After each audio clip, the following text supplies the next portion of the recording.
दिगंबर बरोबर तर माझा खूपच आमच्या खूप चांगल्या आणि खूप गोड आठवणी आहेत. तसं बघायला तर माझं आणि दिगंबरचे ना आमची खूप भांडणं व्हायची. एकदम प्रेमाची भांडणं वगैरे व्हायची. हां, म्हणजे नाही आणि अगं तुला किस्से माहीत नाहीयेत आमच्या दोघांचे. खरं म्हणजे आमचं ना आत्ता पण तू म्हणशील ना, तर आम्ही भेटल्यानंतर पण काय आहे वगैरे असं ना असं चालूच असतं आमचं. बरं. आम्ही यायचो, आम्ही आमचं आमचं काम करायचो आणि निघून जायचो आणि आम्ही स्किट करायचो, तेही निघून जायचो. हं, हं. पण आम्हाला जे सुपाऱ्या यायचे किंवा इव्हेंट यायचे दोघांना जोडी-जोडीनेच येणार ना. हां. आम्ही खूप केलेत. सगळ्यात जास्त इव्हेंट आमच्या जोडीने केलेत. अच्छा. सुपाऱ्या वगैरे. हो, आम्हाला त्यावेळेला खूप जण बोलवायचे. हं. तर लोकांनी माहितीये का, लोकांना वाटायचं की त्याचं आणि माझं लफडं आहे. इंडस्ट्रीमधल्या इंडस्ट्रीमधल्या म्हणजे लोकांनी दिगंबरचं आणि तुझं? माझं इंडस्ट्री काम बघून आमचं दोघांचं तुमचं एवढं कसं काय म्हणजे गोड म्हणजे काम तुमचं होतं हे ट्युनिंग आणि ट्युनिंग एकत्र. तू हां. आत्ताही बघशील तर आमचं ट्युनिंग असं कळेल की अरे आमचं लफडंच आहे तर बरं एक तर किस्सा असा आहे जिथे ना दिगंबरला घाम फुटला होता मी आणि दिग्या इथे चाललो होतो शिर्डीच्या पुढे हं, तिथे आमचा इव्हेंट होता तर दिग्याची खूपच ओळख ना हं, सगळीकडेच हं, तर दिग्या म्हणाला शिर्डीला जाऊया आपण जाता जाता मी म्हटलं हं, हो चल शिर्डीला जाऊया तर आम्ही ना ते आम्हाला घ्यायला आले हं. आणि त्यावेळेला कसं आम्हाला लोक ओळखत बिळकत होते ग आता होते. हां. भावसर बिवसर आणि ते हं, आणले वगैरे हं, आम्ही गेलो आतमध्ये तर आम्ही जायच्या आधी त्या समाधीवरती ना ते बाबांची जी समाधी आहे त्याच्यावरती ना कुठलं ते जोडपं आलं असेल त्यांनी ते हे ठेवले असतील गुच्छ ते हं. पिवळ्या रंगाचे सेम गुच्छ ठेवले असतील हां, आणि हां. हारबीर घातलेले असतील मोठे हं, आम्ही दोघं गेले तर त्या गुरुजींनी आम्हाला ते 2 गुच्छ दिले हं, आणि हार दिले आता ते काय हार आपण ह्याच्या धरून घेणार आहे गळ्यात स्वतःच्या बाबांचे हं. हार आणि गुच्छ असं घेऊन ना आम्ही बाहेर पडलो ग तर तिथे आलं लक्षात माझ्या काय झालं असेल. मला दिग्याच आठवतोय खांब फुटलेला मी आणि दिग्या असे ना जोडीनेच बाहेर पडणार ना आता तिकडनं त्या दरवाजातून मागे पुढे कसं काय होणार तर जोडीने बाहेर पडलो ना तर तिथे एक फॅमिली होती फॅमिली जवळजवळ 10-12 जणांची तर त्याने टाळ्या ठेवा दिल्या आम्हाला माहितच होतं तुमचं लग्न होणार आणि ना दिग्याला घाम फुटला ऐक म्हणजे मला तर तिथे मी तर तिथेच गेले होते तर नाही आणि दिग्याकडे बघितलं दिग्याला पूर्ण गाव हो नाही नाही आमचं तू नाही मॅरिड होता त्यावेळेला ना? दिघ्या मॅरी हो. अगं मुलं तेच दिग्याला बोलते. मग अजूनच. दिग्याचा घाम फुटला बरं तुला माहितीये का मी लक्ष्मी वर्से सरस्वती करत होते डेली हं, सोप हं, संजीवनी जाधव आणि मी हं, हं, तिनेही मला एकदा विचारलं आरती तुला मी एक विचारू का ना विचार ना नाही, आता तिचं आणि माझं खूपच खास आहे म्हणजे हं. ती खूप चांगल्या आहे की एक असतं ना की मोठी आहे मी किंवा तर लग्न झालेलं आहे किंवा हे. तर मला म्हणाली की मला असं कळलंय की 2x4 मध्ये तुझं काहीतरी म्हणतात दिग्या हा आता तू ताई बरोबर बरी आहेस ना मी आता फोन करतो उचलणार पण नाही तो फोन म्हटलं एवढं आहे आमचं आम्ही फक्त कामापुरती बोलतो आत्ताही आम्ही फक्त कामापुरती बोलतो पण बऱ्याच लोक अगं गडकरीला आम्ही एका इव्हेंटला गेलो होतो ना आता मला सांग बॅकस्टेजला जेव्हा समोर स्टेजवरती कार्यक्रम चालू असतो लाईट चालू असतो बॅकस्टेजला अंधार असतो हं, त्या हं, पॅसेजमध्ये हं, त्या कार्यक्रमानंतर आमचं स्किट होतं तर आम्ही बोलत होतो बोलत हं, हं, हं. म्हणजे चक्री मारत होतो असं उभं राहून तिथे येऊन एकाने आम्हाला तुम्ही लग्न कधी करणार एवढं पण मला ना ह्याच्यातून मला ना एक तर हसू येतं आणि दुसरं म्हणजे असं वाटतं की अरे वा इतकं इतकी आमची जोडी छान जोडी होती म्हणजे छान आमचे होती. विचार तर अजिबात पटत नाहीत दोघांचे बरोबर. बरं आम्ही फार काही फोनवर किंवा कधी भेटत होतो कामाशिवाय एकही दिवस आम्ही मेसेज पण केला नसेल एकमेकांना आमचं पटायचंच नाही पटतच नव्हतं आमचं माझं आणि दिग्याचं तरी लोकांना असं वाटत होतं की त्याच्याने माझं लपड आहे बरं मला काम ह्याच्यातून बघून. मला काही फरक पडत नव्हता पण हं. दिग्याला घाम फुटायचा दिग्याला घाम फुटायचा मी स्वतः पाहिलंय दिघ्यात टेन्शन शिर्डीला तर दिघ्या गेलाच होता फुल घामाघूम बरं आणखीन फुबाई फू झालं. पण फुबाई फूने तुला एक नाव दिलं. फुबाई हे फुनेच आपण मला नाव नाकारूच दिलंय नाव नाव दिलं, एक चेहरा दिला. हो एक कॉमेडियन म्हणून पण तुला एक स्टॅम्प हो पण पडला तिथे. Successful comedian. बरं अजूनही सांगते हं, जे मी काय नाचते ना हं. किंवा मी जे नंतर नाचले किंवा माझी गाणी आली फुबाई फू मध्ये जे एंट्रीला मी नाचत होते ना एंट्री हं. करत हो, नाचायची किंवा हो, स्किट हो. मध्ये हं. ते बघून मला मिलिंद कवडेंनी माझं पहिलं आयटम सॉन्ग दिलंय हे कोणाला माहितच नाहीये हो. तू आता वैशाली दाखवलं सामंत तेव्हा मी पाहिलं. ते प्लीज जरासं ते मी थोडं प्ले करेन थोडा वेळ. थोडा वेळ प्ले हम्म, कर प्लीज, हम्म. कारण ते कुणाच माहितीये, कारण तो सिनेमा एवढा बघण्यात आला नाही किंवा तो तेवढा हे फोर नाही झाला. इडियट्स. फोर इडियट नावाची हा. त्यांची पहिली फिल्म, आणि मला त्या माणसाचं इतकं कौतुक वाटलं. मी पहिल्यांदा गेले तर मला वाटलं की कॅरेक्टर साठी बोलवलं असेल.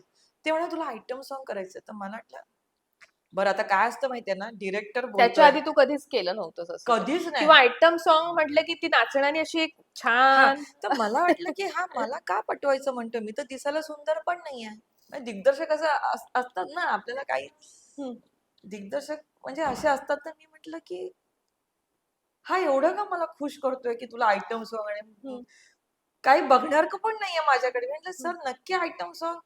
हो, मला असं दाखवायचं, कारण तू जे नाचते स्किट मध्ये जे नाचतो, तर तू जर गाणं केलं तर काय होईल, आणि आपण ते विनोदी पद्धतीने करणार. तू नाचताना आयटम सॉन्ग सारखीच नाचणार आहेस, हम्म, आयटम गर्ल सारखी. हम्म. पण जे चौघं येतात फोर इडियट, मग त्याच्यामध्ये कोण, भरत जाधव, सिद्धार्थ सिद्धार्थ जाधव, जाधव. बरं ते दोघं जे होते ते नवीन, हम्म, तर ते येतात आणि त्यांचा पोपट होतो की अरे आम्ही आलो होतो आयटम गर्ल बघायला आणि ही कोण नाचते. हम्म. पण ते गाणं बघ तू, खरोखर सांगते प्रॉपर आयटम सॉन्ग केल्यासारखं ते गाणं आहे. म्हणजे आणि रामोजीला झालंय ते गाणं हैदराबादला, फार म्हणजे छान. मला वाटतं आता लोकांनी विचार करायला नको पुन्हा सिनेमा मधला आयटम सॉन्ग म्हण किंवा छान.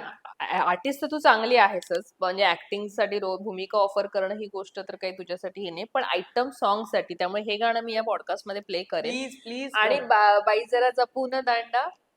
बरं ते या तर, गाण्याने तर विक्रम केला. बरं तेही गाणं मी करणार नव्हते, कारण माझ्या नाटकाची एक रिहर्सल चालू होती. तर अभिजित हम्म, पानसेंनी फोन केला की ते संदीप विचारेंना की अरे ती मला पाहिजे 2 दिवस, हम्म, माझं गाणं आहे. तर ते म्हणाले हा आम्ही तिला पाठवतो. तर हम्म, मीच संदीप विचारांना सांगितलं, हो तुम्ही एवढं हॉल बुक केलंय, याचा हम्म, खर्च, त्यात त्यांच्या नाटकात मी लीड रोल करत होते आणि 3 दिवस फुल डे हॉल बुक केलंय. तर मला ते खूप ऑड वाटत होतं, आणि मला काय वाटलं फक्त कॉमेडीसाठी बोलवलं असेल ग, हम्म, गाणं परफॉर्म करायचं हे मला माहित नव्हतं. तर हम्म, मी तिकडे गेल्यानंतर मी मेकअप करून झोपले आणि सकाळी 3:30-4 वाजता मला उठवलं की चल हम्म, खाली ये, गाणं शूट म्हणजे तुझं करायचं आहे. तर मला काय वाटलं इकडनं पासिंग तिकडनं पासिंग किंवा काहीतरी कॉमेडी असेल. तर नंतर ते उमेश जाधव म्हणाले अरे दाखव हिला काय करायचंय. तर तिने दाखवलं. म्हटलं परफॉर्म करायचंय सकाळी 4:30 वाजता वगैरे. मी झोपेत केली आहे माझी ती एंट्री त्या गाण्यातली, जपून दांडाधर मधली. काय मी बोलतेस? झोपलेलीच, आता मी बघेन पुन्हा ते गाणं. मी झोपलेली. पाहिलं आहेस पण आता त्या अनुषंगाने बघेन, तू म्हणतेस ते. 2 कडी त्या पहाटे केली. हम्म, मग ती एंट्री झाली माझी त्या गाण्यातली. हम्म. त्यानंतर दुसऱ्या दिवशी रात्री मग ते पुढची दोन दोन कडी काय ते काय अंतरे काय म्हणतात ते अच्छा. झाले. काही ते गाण्याचा संबंध नाही. पण तुला माहितीये मी मेकअप करत असताना खाली गाणं लागलं ना, पहिल्यांदा शिट्टी वाजली, हम्म. मी त्याच वेळेला मेकअप रूम मध्ये जेवढे होते त्यांना सांगितलं हे गाणं पुढचे 15-20 वर्ष हलत नाही. हो हळदीचं गाणं आहे. हो हो. अजूनही ते गाणं अजूनही हळदीला. अजूनही वाजतं. बरं त्या गाण्यामुळे माझं 1.5 ते 2 वर्ष ना घर चाललंय. बरं त्याच गाण्याचा एक किस्सा मी सांगते. ज्याला आम्ही निघालो होतो, सातपाटीला शूट झालं, आम्ही हम्म, निघालो होतो, त्याला मी झोपले होते. तर रमेश चांदणे त्या सिनेमात काम करतो, माझा मित्र, आम्ही एकत्र यदा कदाचित मध्ये होतो. तर हम्म, सगळ्यांना विचारणा आली अरे तू काय करतोय, तू काय करतेस, हे काय करते. हम्म. तर असं कोणीतरी म्हटलं की ह्या गाण्यामध्ये जी सुंदर दिसणारी मुलगी आहे ना ती मी करते. ऍक्च्युली ते 2 आहेत ना त्याच्यामध्ये. सुंदर दिसणारी मुलगी आहे ना ती मी करते. हम्म. तर मग रमेशने मला विचारलं तू काय करते. त्या गाण्यात जी घाणेरडी दिसणारी पोरगी आहे ना ती मी करते. पण दिसलीस तूच. हा, ते स्वामी आहेत, ते बघतात. आणि मी बोलले त्याला ती घाणेरडी दिसणारी पोरगी आहे ना ती मी आहे. बरं, आपल्या इंडस्ट्रीतल्या बाकीच्या प्रवासाबद्दल तर खूप तुझं तू बोललेली आहेस. आपण खूप चांगल्या चांगल्या गप्पा मारत आहोत. त्यामुळे आता या नोटवर मला तुला विचारायला आवडेल की आता मी असं ऐकलंय तुझ्याकडनंच नकळतपणे की 70 किलो वजन कमी झालंय आणि यापुढेही तुझा काहीतरी मानस आहे की कशी फिटनेस तुला करायची आहे. तर त्याविषयी सांगशील, कारण हे एक लोकांसाठी उत्तम उदाहरण आहे की 132 किलो वरनं आता किती आहे? आता ऍक्च्युली तुला सांगू ना, 68 वगैरे मी कमी केलं होतं, आणि पुन्हा आता माझं 68 पण नाही, 67. आणि पुन्हा आता काय झालंय की माझ्या थोडंफार रिहर्सल नाटकाच्या नाटकाच्या मला रिहर्सलमुळे. रिहर्सल चालायला मिळत नाही त्याच्यामुळे ग थोडं. आणि तरी पण 132 वरनं 75 म्हणजे झालं काय?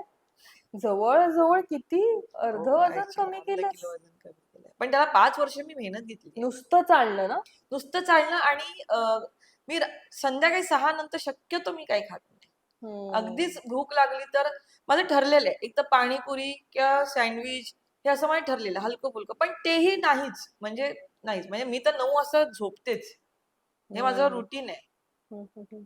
तर त्याच्यामुळे झालं. आणि मला आता मी एवढं कमी केल्यानंतर मला काहीतरी वेगळं करून दाखवायचंय, त्यासाठी माझे प्रयत्न चालू आहेत. आणि लवकरच काहीतरी नवं करताना दिसणार आहे. मी आता सांगणार नाही, पण आमच्या इथे ती आहाहाहा. नक्कीच काही दिवसांनी पुन्हा मी दिसेल. येईन, येईल पुन्हा मी त्याच्यासाठी. परत येईन, मी परत येईन, मी परत येईन. बरं, आता थोडेसे प्रश्न असे हा. वेगळे. हम्म. तुमच्याबद्दल म्हणजे तुझ्याबद्दल लोकांनी केलेला सर्वात मोठा गैरसमज कोणता? क्विक उत्तर द्यायचे.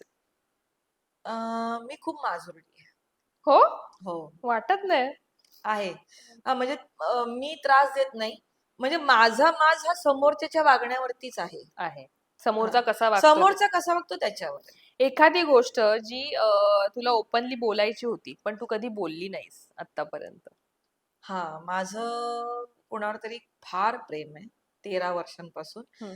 अ, तिथे मी फार रिॲक्ट नाही झाले. त्याच्यावर. हा, कारण कारण काही संबंध नाही किंवा काही होणार तर एकतर्फी नाही. प्रेम आहे. एकतर्फी प्रेम इंडस्ट्रीतलं? इंडस्ट्रीतलं. ओ. सक्सेससाठी तुला कधी सॅक्रिफाईस करावं लागलंय का? सक्सेस मिळवण्यासाठी अजिब इंडस्ट्रीतली? अजिबात नाही. हम्म. प्रश्नच नाही. मला आतापर्यंत जी कामं मिळाली आहेत ती सगळी कामावरती काम बघून मिळालेली आहेत. त्याच्यामुळे आणि मी ते मला वाटतं ते फार काही सक्सेस टिकतही नाही. बरोबर, ते पण आहेच. हा. आणि आता रॅपिड फायर आहे एक छान. तुला यातलं काय आवडेल हे तू सांगायचंय. फन सेगमेंट आहे. हा. फेम की पीस? पीस. मनी की पॅशन? नाही, मनी. हा, हॅलो. मनी आलं तर पॅशन बिशन सगळं होतं. फॅशन होते, मग पॅशन होतं, सगळं होतं.